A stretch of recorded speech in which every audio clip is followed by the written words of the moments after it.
galera, aqui quem está falando é o professor Marcelo Rocha em mais uma aulinha de física e hoje a gente vai falar sobre movimento circular. A gente vai falar sobre as características, sobre os atributos do movimento de rotação. Vamos começar. Primeira coisa que a gente tem que saber quando vai estudar movimento circular é diferenciar velocidade angular de velocidade linear. Professor, tem diferença? Tem. A velocidade linear é aquela velocidade que você aprendeu lá atrás e vem trazendo o conceito até agora.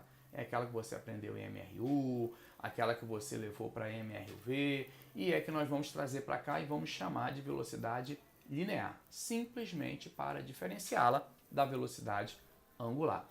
Vamos a um exemplo do dia a dia para você entender bem. Vamos imaginar que você vai num parque de diversões e chegando lá você encontre um carrossel. Sobre esse carrossel tem duas crianças brincando. Uma num cavalinho mais externo e a outra num cavalinho mais interno. E essa plataforma giratória está rodando. Beleza? Visualizar a situação? Bom, o que tem que ficar claro para você são dois pontos. Primeiro ponto, é claro que quando esse disco giratório der uma volta completa, quando ele descrever 360 graus, as duas crianças também descreverão 360 graus no mesmo intervalo de tempo. Ou seja, elas também terão dado uma volta completa no mesmo intervalo de tempo. É isso que faz com que elas tenham a mesma velocidade angular, porque elas descreveram o mesmo ângulo no mesmo intervalo de tempo. Beleza? Agora, segundo ponto, eu não posso afirmar que elas têm a mesma velocidade linear, já que a criança da borda exterior andou bem mais que a outra criança no mesmo intervalo de tempo. A criança que fica mais para dentro, ela andou um círculo bem pequenininho. O ΔS dela é pequeno. A de fora tem um ΔS bem maior no mesmo intervalo de tempo. Logo, ela vai desenvolver uma velocidade linear maior. Ué, professor, então, peraí. Será que eu posso, diante disso, concluir que a velocidade linear depende da distância da criança até o centro de rotação?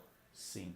Quanto mais afastada a criança estiver do centro de rotação, maior sua distância percorrida, maior será a sua velocidade. Quanto mais próxima do eixo de rotação, menor será a sua velocidade. Porém, todas elas terão a mesma velocidade angular. Ficou claro até aí, galera? Beleza. Agora vamos falar um pouquinho sobre inércia rotacional. Professor, o que seria isso? Vamos lá. Será que a massa de um corpo está associada à sua inércia rotacional? Em outras palavras, será que quanto maior a massa de um corpo, mais difícil é para eu girá-lo, para eu rodá-lo, para eu rotacioná-lo? Sim. Existe uma inércia rotacional bem parecida com aquela inércia que nós vimos lá atrás, quando nós falamos da primeira lei de Newton. Quando nós falamos sobre a primeira lei de Newton, a gente falou o seguinte: quanto maior a massa de um corpo, mais difícil é para você movimentá-lo, para você arrastá-lo, para você transladá-lo. Aqui é bem semelhante.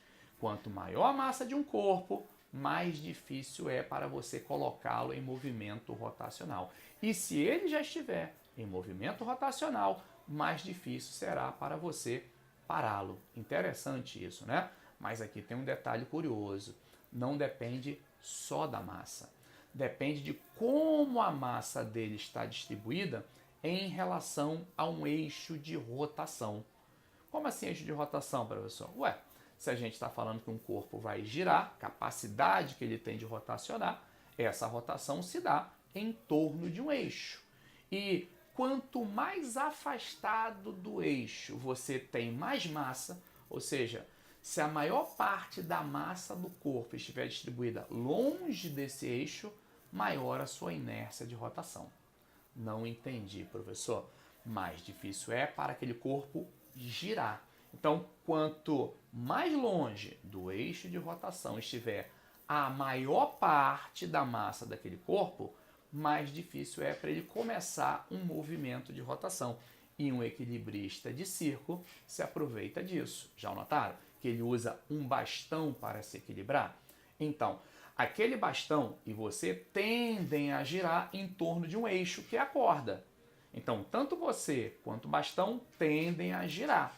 Então, se você notar, quando você segura um bastão, a maior parte da massa dele está longe do eixo de rotação.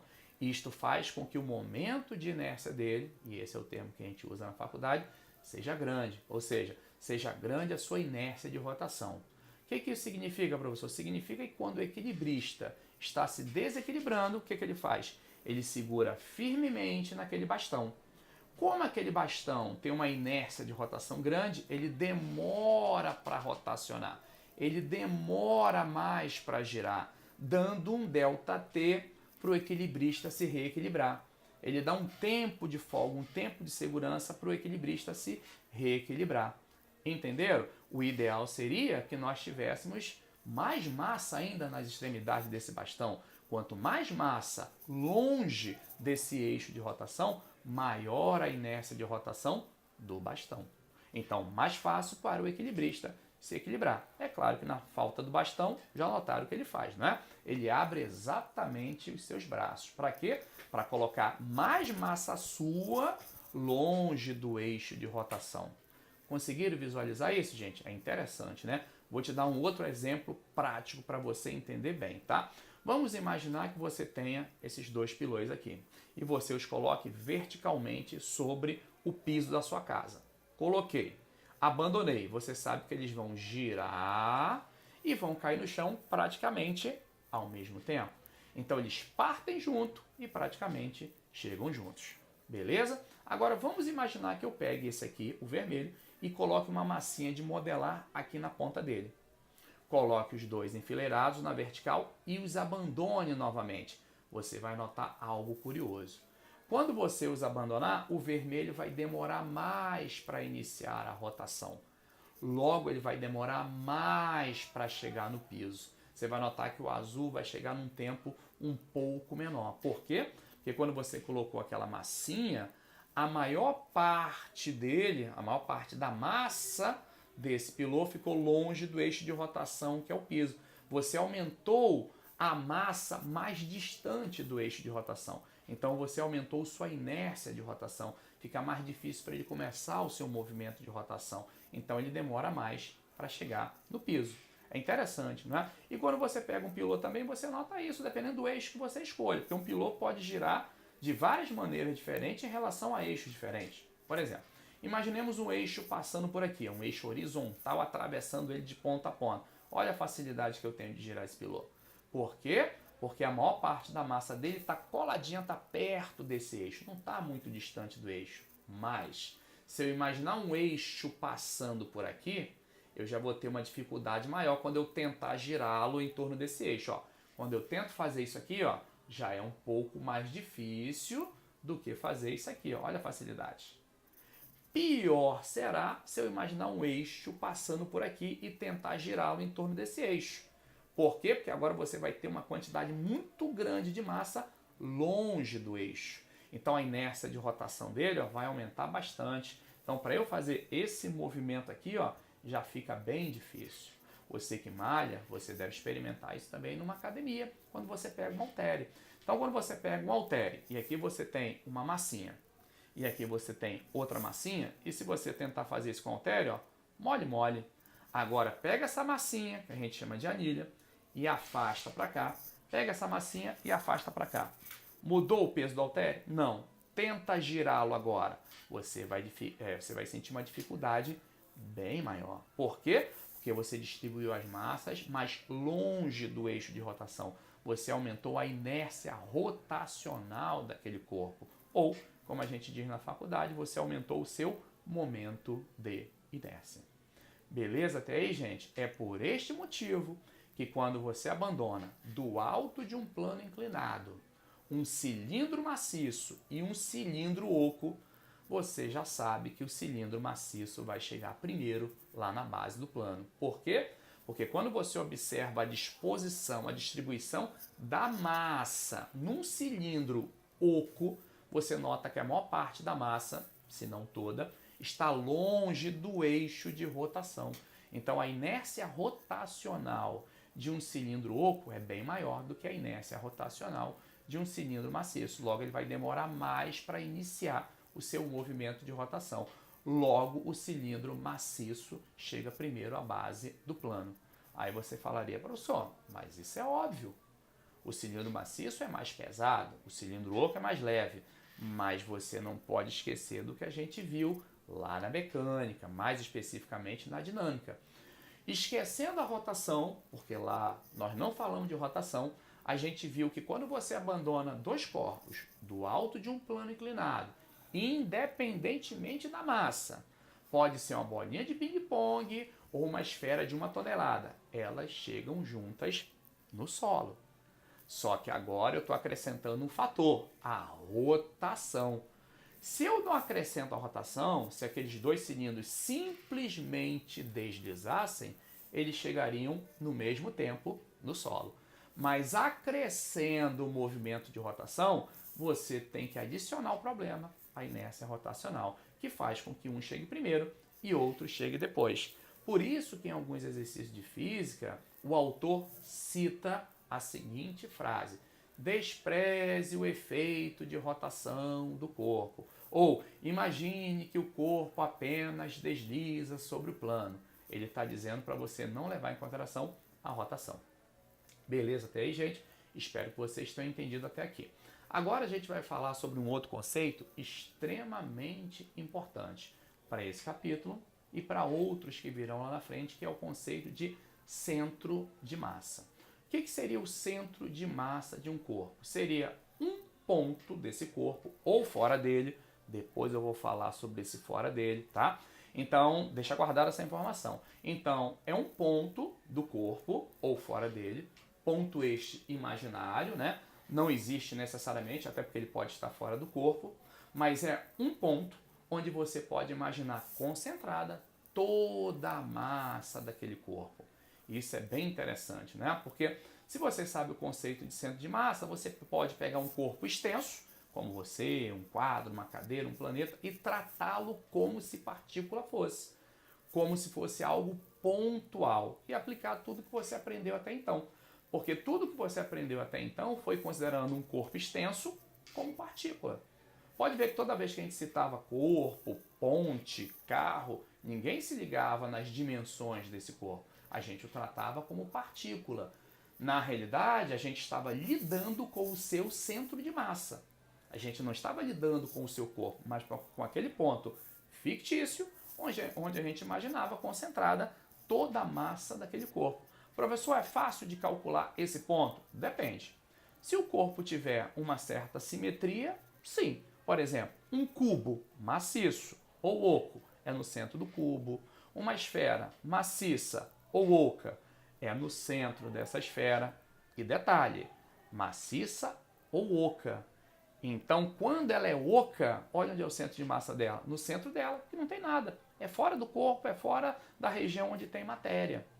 Interessante isso, né? Da mesma maneira que você pode pegar um outro corpo, como o cubo que eu falei, e esse cubo ser oco, e a gente imaginar o centro de massa exatamente coincidindo com o seu centro geométrico. Não vamos muito longe. Se você tem uma aliança, adivinha onde fica o centro de massa da aliança? Justamente no centro geométrico dela, onde não tem matéria. Por isso que eu falei que poderia ser dentro do corpo ou poderia ser fora do corpo. Agora, isso quando o corpo tem simetria. Então, quando ele tem simetria, é lindo, não é, gente? Um cilindro maciço ou oco é justamente no meio do cilindro, não é verdade? E assim sucessivamente. Agora, quando ele não tem simetria, é claro que esse centro de massa ele está mais perto daquelas partes mais pesadas. Exemplo, quando você tenta equilibrar uma vassoura no teu dedo. Quando você bota uma vassoura horizontalmente, deitadinha, e você tenta equilibrar, é claro que você não vai posicionar o teu dedo sobre o centro geométrico dela, ou seja, no ponto médio. Você não vai conseguir equilibrar a vassoura. Você tem que aproximar o seu dedo da parte mais pesada da vassoura. Aí você vai encontrar o ponto exato onde equilibrá-lo. Esse ponto exato é o centro de massa. Então, se você sabe exatamente onde é o centro de massa do corpo, você sabe exatamente onde posicionar seu dedo e sustentar todo o corpo. Professor, mas o centro de massa é tão importante? É, porque é lá que a gente vai começar a representar o peso de um corpo. Até então, a gente representa o peso do corpo em qualquer ponto do corpo. Você desenha o peso e acabou. Mas, a partir de agora, como daqui a pouco a gente vai começar a falar em torque, você tem que saber onde se localiza o centro de massa do corpo para que nós possamos posicionar adequadamente o peso do corpo. Bom, vamos lá para a gente entender um pouco mais sobre esse conceito de centro de massa. Já vimos que ele pode ser dentro ou fora do corpo. Como exemplo de centro de massa fora do corpo, nós citamos vários. Só para você ter uma ideia, o bumerangue. Se você pegar um bumerangue, o centro de massa do bumerangue é fora do bumerangue. Por isso que a gente diz que é um ponto imaginário, que pode ser dentro ou fora do corpo. Mas, professor, qual a importância desse centro de massa? Vamos lá, galera. O centro de massa ele é interessantíssimo por causa do seguinte. Ele tem a ver com a rotação de um determinado corpo. Não entendi, professor. Olha que coisa curiosa. Se você identificar num determinado corpo o seu centro de massa e traçar uma vertical a partir desse centro de massa em direção à base, e essa projeção e essa retinha que você traçar bater na base do corpo, tocar no plano da base do corpo, aquele corpo não roda. Ele está em equilíbrio. Agora, se essa vertical cair fora da base do corpo, esse corpo vai tombar. Ah, professor, então agora entendi. É por isso que a Torre de Pisa, na Itália, ela ainda não caiu? Exatamente. Ela não é inclinada? Sim, ela é inclinada. Mas quando você pega o centro de massa dela, traça uma vertical em direção ao solo, você nota que essa vertical ainda vai cair na base da torre. Pega na base da torre. E como pega na base da torre, ela ainda está em equilíbrio. Quando não mais pegar, ela não estará em equilíbrio rotacional e ela tombará. Dá para você dar um exemplo melhor, professor? Com certeza absoluta. Vamos imaginar uma estrutura como essa daqui, ó, em formato de L. Você sabia que o centro de massa, claro, você não precisa calcular isso, mas o centro de massa dessa estrutura é bem aqui? Se você pega uma estrutura como essa, cujo centro de massa está bem aqui, ó, se você traçar uma vertical em direção ao solo, não pega na base? Beleza, ainda tocou na base. Essa estrutura está em equilíbrio rotacional. Agora, se você pega essa mesma estrutura e posiciona assim no solo, o centro de massa está aqui, ó. Se você traçar uma vertical em direção ao piso, pega na base do corpo? Não, olha onde está a base. Esse corpo não está em equilíbrio rotacional. Se você abandonar, se você soltar, ele vai tombar. Olha que coisa legal. Por isso que é importante você saber onde está o centro de massa de um determinado corpo. Porque se você souber onde está o centro de massa, traça uma vertical, pegou na base do corpo, ainda está na base dele, ele está em equilíbrio, ele não vai tombar, ele não vai girar. Ficou claro até aqui, galera? Foi? Tudo beleza? Alguma dúvida? Então, por isso que é importante saber localizar o centro de massa. Não que você precise saber a fórmula, mas é bom você entender o que é centro de massa, né? E ele é útil em certas situações. Só para você ter uma ideia, o ser humano também tem um centro de massa. Ele fica mais ou menos 4 dedos abaixo do umbigo. É por isso que quando você vê um equilibrista sustentando uma mulher, né? Também equilibrista na horizontal, ele põe a mão mais ou menos aqui atrás, na altura da coluna, perto ali do cóccix, que fica exatamente em cima, né? Ou no caso dele, embaixo do centro de massa. E aí facilita o equilíbrio daquela equilibrista. Foi até aí, galera? Tudo tranquilo? Beleza. Na outra aula a gente vai falar sobre torque e força centrípeta, centrífuga e, além disso, vamos falar um pouquinho sobre gravidade simulada. Beleza, gente? Por enquanto é só. Fiquem com Deus. Um beijo no coração e fui!